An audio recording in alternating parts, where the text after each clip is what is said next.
প্রায় দীর্ঘ ১৬ বছর আগে বিডিআর বিদ্রোহে বাবা হারানোর বেদনা ও ক্ষত এখনো বয়ে বেড়াচ্ছে আশরাফুল আলম হান্নান। এখন প্রশ্ন আসতে পারে, কে এই আশরাফুল আলম হান্নান?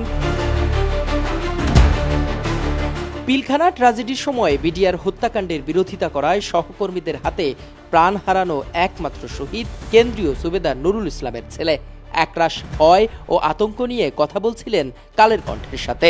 আমার বাবাই একমাত্র ব্যক্তি যিনি এই হত্যাকাণ্ডের বিপক্ষে গিয়ে অবস্থান নিয়েছিল।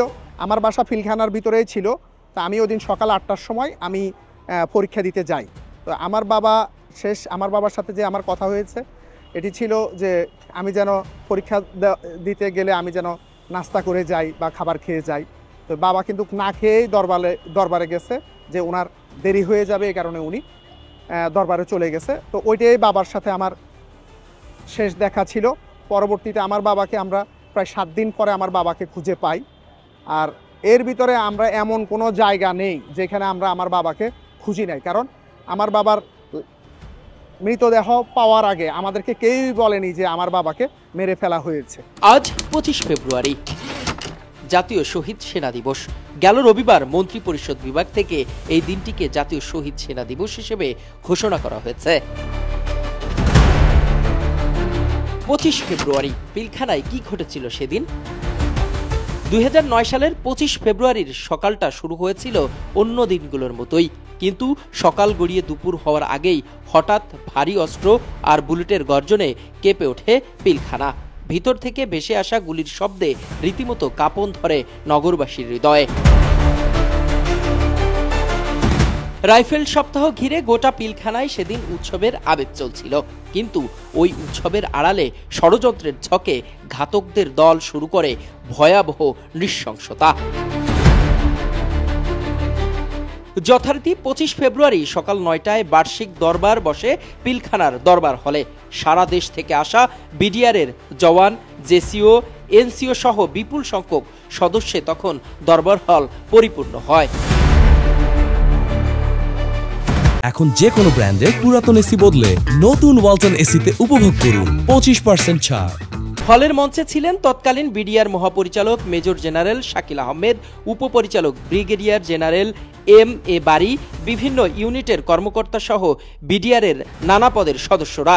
সরকারি তদন্ত কমিটির প্রতিবেদন অনুসারে ওই দিন দরবারে উপস্থিত ছিলেন ২৫৬০ জন। দরবার শুরু হওয়ার পর এক আনন্দ ঘন পরিবেশে বক্তব্য দিচ্ছিলেন বিডিআর মহাপরিচালক মেজর জেনারেল শাকিল আহমেদ। মহাপরিচালকের বক্তব্য চলাকালে সকাল ৯টা ২৬ মিনিটে মঞ্চের বাঁ দিকে পেছন থেকে দুজন বিদ্রোহী জওয়ান অতর্কিত মঞ্চে প্রবেশ করেন। মহাপরিচালকের সামনে নানা দাবি নিয়ে তারা শুরু করেন চিৎকার চেঁচামেচি। এ সময় ডিজির সামনে বন্দুকের নল তাক করেন সিপাহী মঈন। আতঙ্কে কাঁপতে কাঁপতে এ ঘাতক গুলি চালাতে না পারলেও অপর জওয়ান ছুটতে শুরু করে এলোপাতাড়ি গুলি। শুরু হয় হত্যাযজ্ঞ। দরবার হলের বাইরে থেকেও গুলির আওয়াজ ভেসে আসছিল।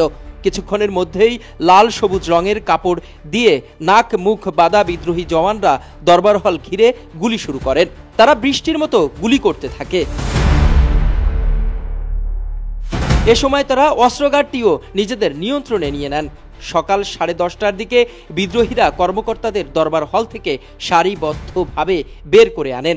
ডিজির নেতৃত্বে কর্মকর্তারা দরবার হলের বাইরে পা রাখা মাত্রই মুখে কাপড় ও মাথায় হলুদ রঙের হেলমেট পরা 4 জন ডিজিকে লক্ষ্য করে ব্রাশ ফায়ার করেন।